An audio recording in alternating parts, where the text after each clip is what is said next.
Salut tout le monde et bienvenue pour la présentation de ce 11e manga. Allez, c'est parti!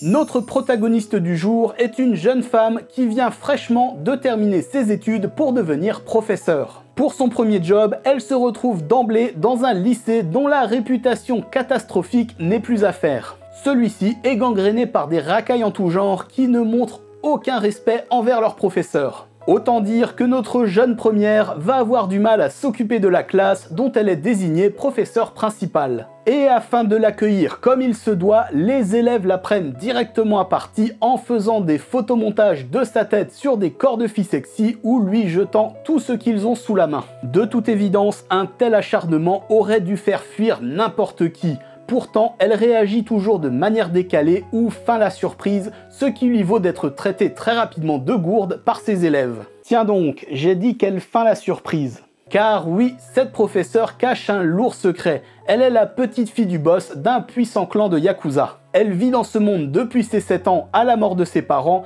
et est plus ou moins destinée à prendre la relève de son grand-père. Donc, vous pensez bien qu'avoir affaire à une bande de petites racailles, c'est pas vraiment ce qui va la déstabiliser.